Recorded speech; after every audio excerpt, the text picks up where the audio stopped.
Assalamualaikum warahmatullahi wabarakatuh. Halo pemirsa setia Sultan TV dimanapun Anda berada.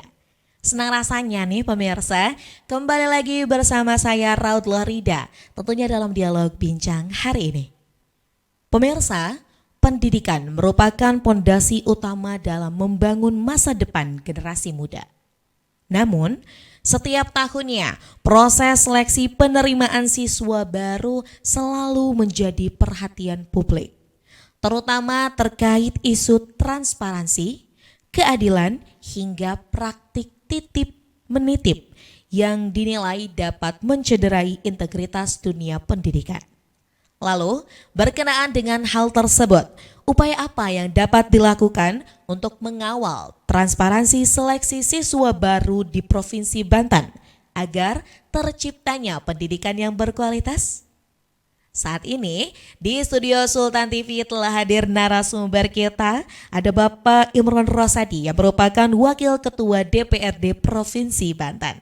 Mari kita sapa terlebih dahulu nih. Assalamualaikum Bapak, apa kabarnya?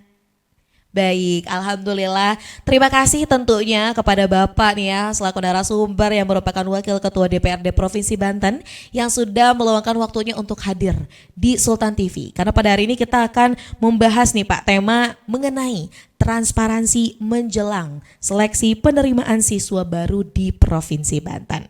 Kita akan bertanya nih, langsung masuk ke pertanyaan pertama. Bagaimana DPRD Provinsi Banten melihat pentingnya transparansi dalam proses seleksi siswa baru di Provinsi Banten? Penerimaan siswa baru di Banten ini, ya untuk sekarang ini alhamdulillah mulai ada perbaikan-perbaikan. Kemudian sistem juga sudah mulai diperbaiki oleh Dinas Pendidikan. Betul. Saya kira ini perlu untuk diapresiasi dan terus diikuti, diawasi agar tidak ada lagi celah-celah yang bisa membuat kisruh ya gitu. Nah, betul. Betul. Jadi memang kalau dilihat ya Pak, tentu ada evaluasi yang evaluasi. tadi Bapak juga sudah sampaikan dari Dinas Pendidikan, kemudian juga dari DPRD juga menyampaikan ya Pak ya, terkait dengan hal tersebut bahwa memang transparansi itu begitu penting ya Pak. Betul. Nah, lalu nih Pak, ini kalau semisal kita lihat, tentunya setelah evaluasi kan ada hal-hal konkret nih Pak yang dapat dilakukan. Menurut Bapak, hal konkret apa sih Pak yang bisa dilakukan untuk mencegah praktik titip menitip nih Pak dalam momentum penerimaan seleksi siswa baru di Provinsi Banten?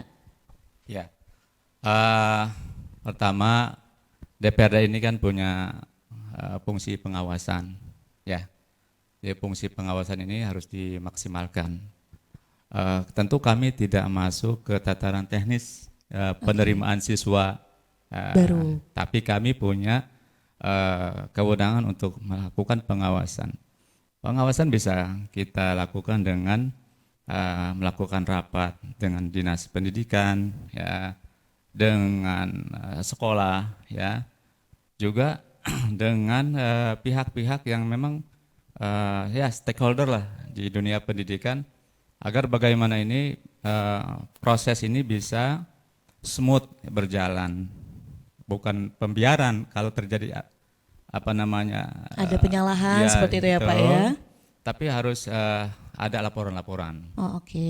Oleh karenanya kita mendorong agar pemerintah juga membuka kanal-kanal pelaporan. Sehingga apa yang dilaporkan oleh warga keluhan tidak sebatas menjadi keluhan, ya, tapi menjadi masukan buat pemerintah. Oke. Nah, hal ini kalau terus dilakukan, saya kira pendidikan kita insya Allah akan menjadi bersih dari hal-hal yang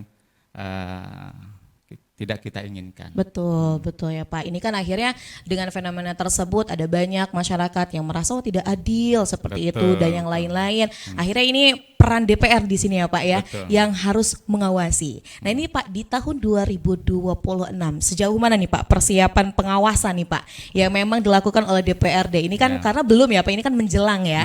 Nah ini bagaimana nih Pak proses ataupun tadi kesiapan dari DPRD untuk mengawasi SPMB tahun 2026 di Provinsi Banten? Yang pertama kita mendorong agar dinas ini secara apa namanya, secara abjadiyah dari sejak A sampai Z-nya itu harus terbuka, mulai dari pra penerimaan, Oke. ya, kemudian berbagai macam informasi terkait dengan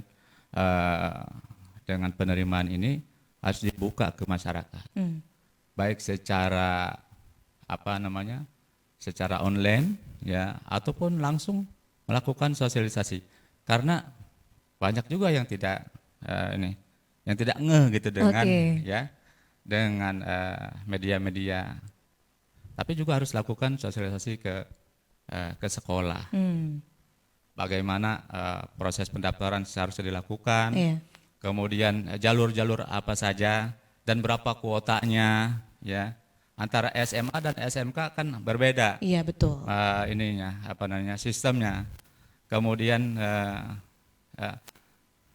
kemudian juga apa namanya, persyaratan apa yang harus dipenuhi oleh para Pendaftar, seperti pendaftar. itu ya.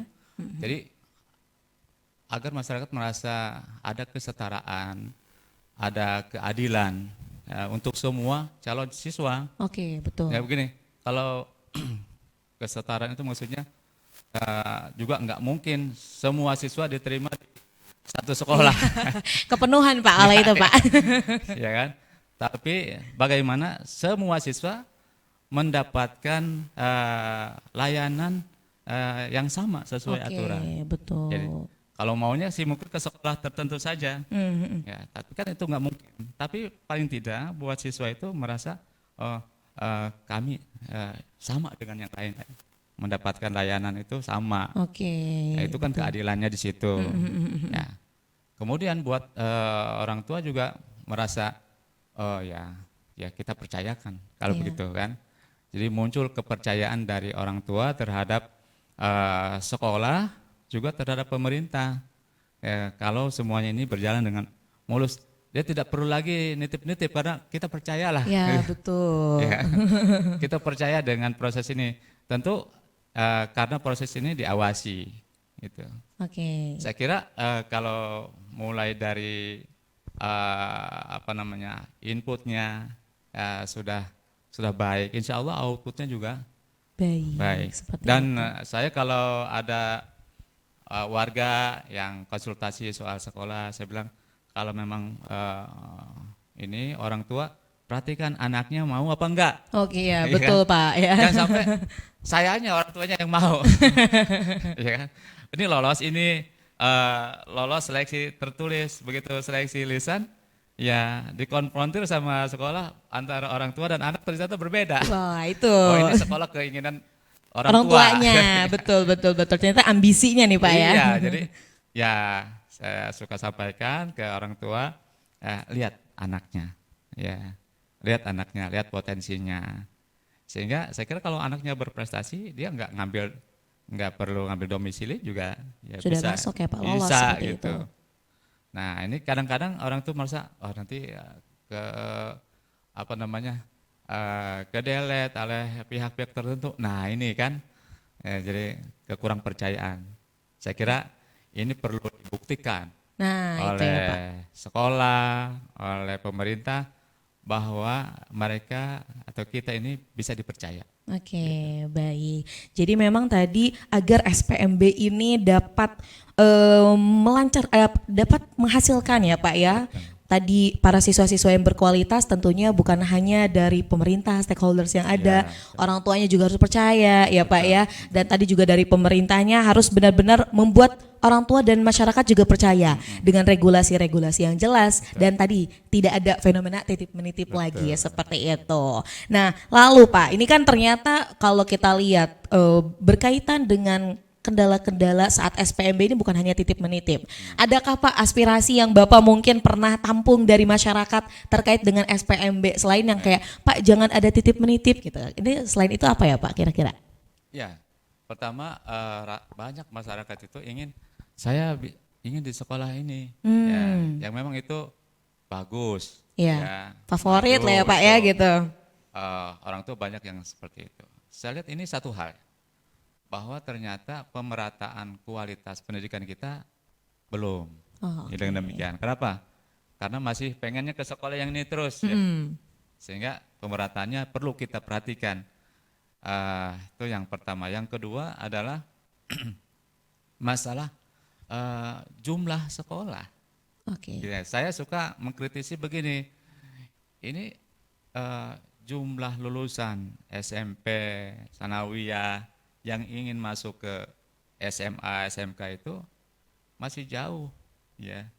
Jumlahnya dibanding dengan jumlah sekolah itu sendiri. Oke. Jadi mau dibikin sistem seperti apapun, tetap saja akan crowded. Oh, oke. Karena jumlah sekolah, jumlah ruang belajar itu tidak memenuhi jumlah para Kuantitas, calon. ya betul. Jadi kita mau apa? Mau dibikin sistem ini untuk penyaringan, ya sama saja crowded. Jadi yang harus dilakukan adalah kita tambah ruangannya, kita tambah sekolahnya, kolaborasi dengan masyarakat. Betul. Banyak warga kita yang ingin mendirikan sekolah, ya maka berikan mereka keleluasaan untuk perizinannya, misalnya begitu, sehingga terbantu. Nggak mungkin pemerintah sendirian. Ya, betul Pak. Nggak mungkin. Tidak ada orang yang bisa melakukan semuanya seperti Superman. Superman itu kan tokoh fiktif. Apakah ada di dunia nyata Pak? Nggak ada. Jadi beri ruang, buka. Dan ternyata banyak kok, ya kan? Iya. Masyarakat yang dengan sukarela merelakan tanahnya, merelakan uangnya untuk membangun sekolah. Ya. Nah, hal-hal begitu berikan mereka kemudahan. Misalkan kemudahan perizinannya.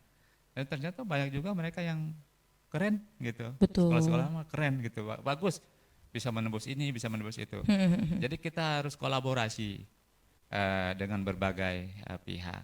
Saya kira kalau pemerintah sendiri sangat kesulitan sekarang kalau mau melakukan pembangunan itu sendirian. Hanya sendiri, jadi butuh sekali kolaborasi. Butuh kolaborasi, Nah. yang konkret lah. Nah, gitu. kolaborasinya yang konkret nih Pak ya. Betul. Nah ini kolaborasi tapi tidak konkret juga kan akhirnya bisa merugikan salah satu pihak atau yang lain. Nah itu juga tidak diinginkan tentunya. Lalu nih Pak, ini tentunya dengan adanya beberapa kendala tersebut, sejauh mana nih Pak? Ini dari DPRD Banten bersinergi dengan dinas-dinas yang terkait ya Pak, dan tentunya juga mendukung kebijakan terkait dengan permasalahan yang ada. Baik, kan permasalahan pendidikan ini Kompleks ya Pak? kompleks ya. Betul.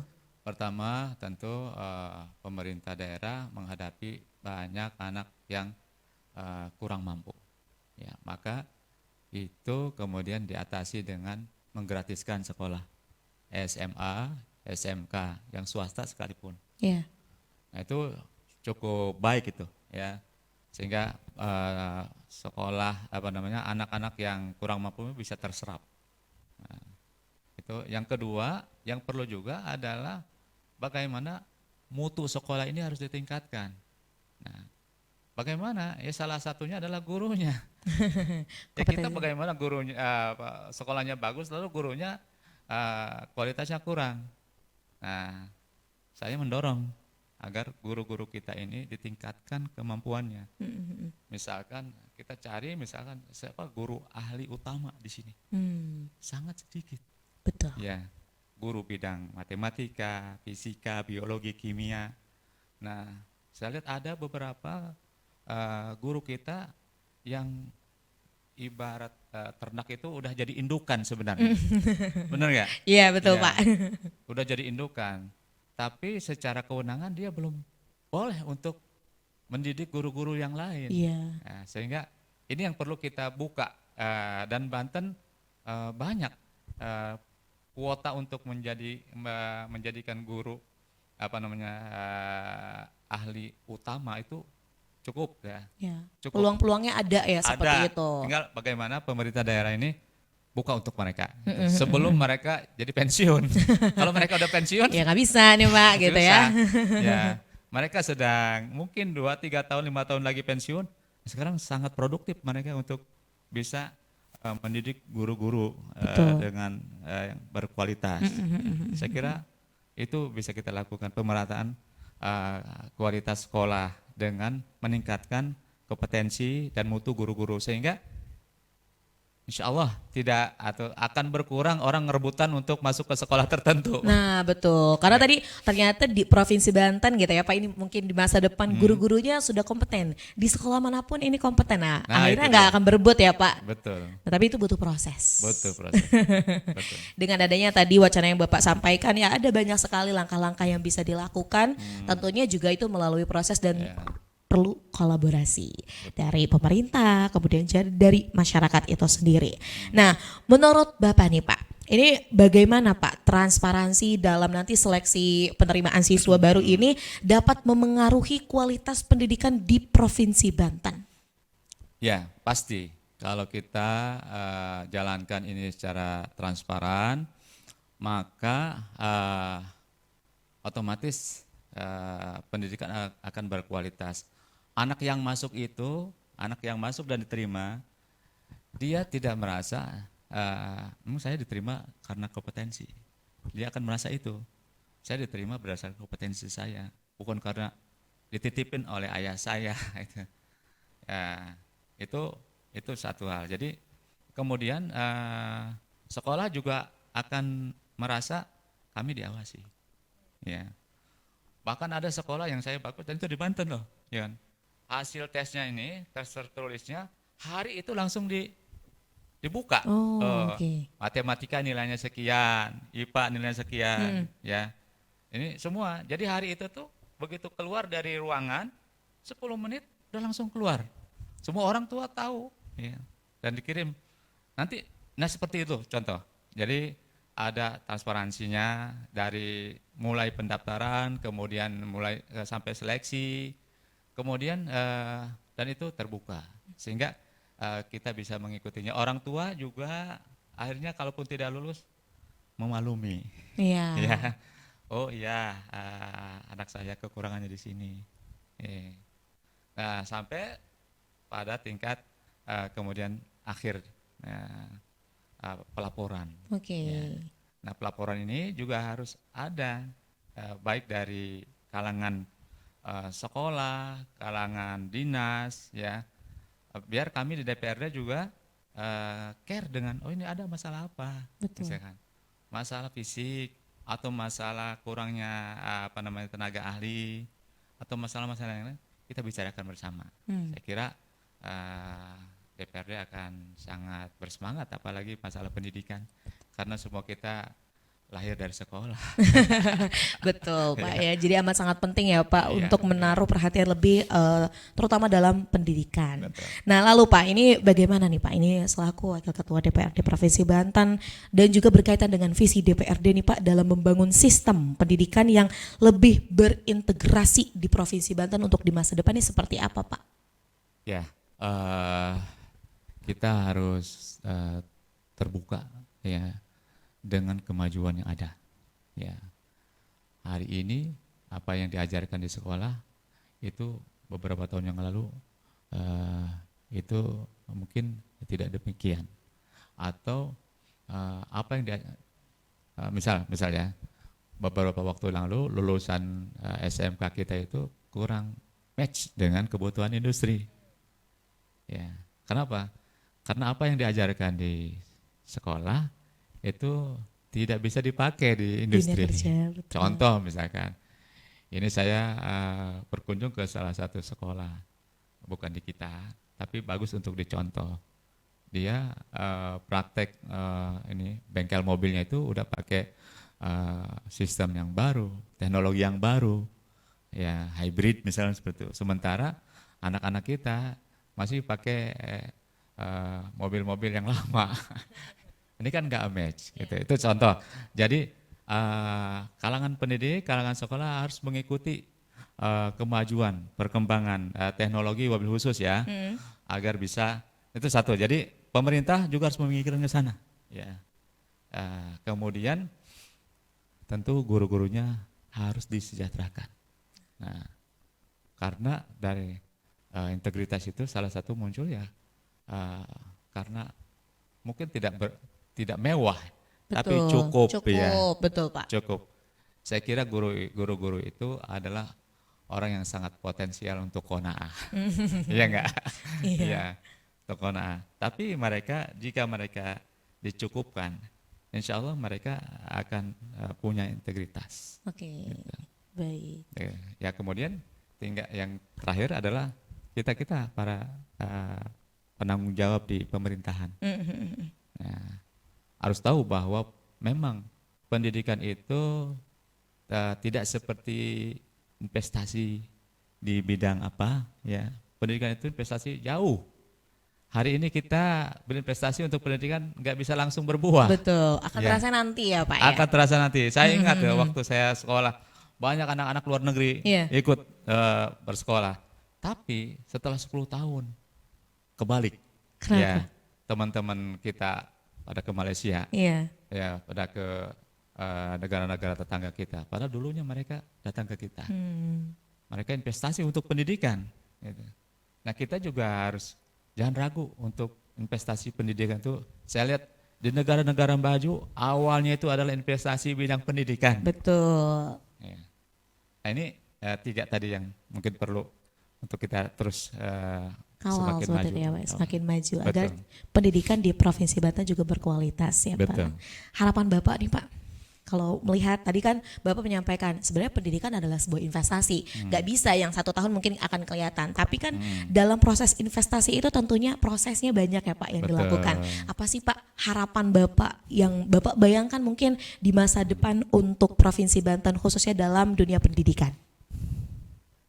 Ya, jadi kami berharap pendidikan di Banten ini semakin maju sesuai dengan target-target tujuan-tujuan dari Undang-Undang Pendidikan Nasional kita. Itu menjadikan manusia Indonesia, manusia Banten yang cerdas, berakhlakul karimah, kemudian berwawasan luas, dan kemudian bisa bersaing di tingkat global dan tingkat dunia. Saya kira itu harapan Seperti kita. itu ya Pak Iya. harapannya. Amin Pak, kita doakan nih Pak ya. Siapa sih yang tidak mau gitu kan ya daerahnya ataupun khusus negaranya menjadi lebih maju lagi. Dan terakhir nih Pak, ini kan karena tema kita hari ini berkaitan dengan transparansi menjelang seleksi siswa baru di Banten nih Pak. Closing statementnya nih Pak untuk disampaikan kepada seluruh pemirsa setia Sultan TV dimanapun berada.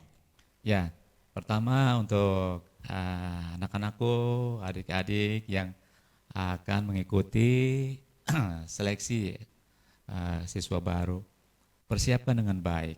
Ya, kemudian lihat ininya persyaratan. Kemudian juga jangan lupa berdoa kepada Allah Subhanahu Wa Taala agar diberikan yang terbaik. Mungkin apa yang kita inginkan tidak terkabul, tapi itu pasti akan mendatangkan hasil, mendatangkan sesuatu yang lebih baik daripada hasil yang kita tunggu.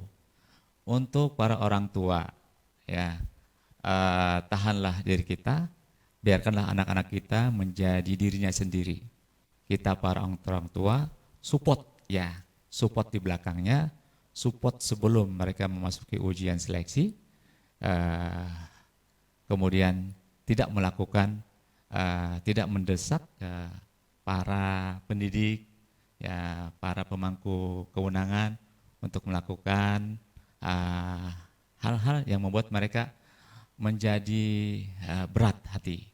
Nah, kemudian untuk para pemangku kebijakan, dinas pendidikan, sekolah-sekolah, ya, ayo jadilah kita para pemangku kebijakan yang berintegritas. Untuk apa kita meloloskan satu titipan yang tidak layak, yang tidak berhak. Kalau itu terjadi maka kita telah mencoreng dunia pendidikan kita, yang seharusnya dunia pendidikan itu bersih, ya, berintegritas. Kita telah mencorengnya dan kita telah memberikan pelajaran ketidakjujuran kepada anak-anak kita, dan ini akan lebih sulit memperbaikinya. Saya kira demikian. Baik, terima kasih Bapak. Untuk closing statementnya nih terkait dengan tema kita hari ini. Tentunya apa yang tadi Bapak sampaikan Pak, ini semoga bermanfaat untuk seluruh pemirsa setia Sultan TV dimanapun Anda berada. Demikian nih Pak perbincangan kita hari ini. Terima kasih Bapak sudah berkenan untuk ngobrol-ngobrol di Sultan TV. Jangan kapok nih Pak.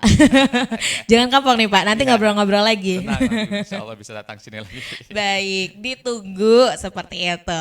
Semoga Bapak sehat dan sukses terus nih Amin. Pak ya. Iya. Semoga nanti kita juga bisa berjumpa lagi tentunya di Sultan TV. Kita tutup Pak perjumpaan kita pada hari ini. Ya. Pemirsa setia Sultan TV dimanapun Anda berada. Demikian perbincangan kita hari ini membahas mengenai transparansi menjelang seleksi siswa baru di Banten. Dan tentunya kita tadi berbincang bersama narasumber hebat kita, ada Bapak Imron Rosadi yang merupakan Wakil Ketua DPRD Provinsi Banten. Semoga apa yang kita perbincangkan hari ini dapat bermanfaat dan berkelanjutan. Saya, Raudloh Rida, dan segenap kru yang bertugas pada hari ini mengucapkan terima kasih. Pamit undur diri. Sampai jumpa. Wassalamualaikum warahmatullahi wabarakatuh.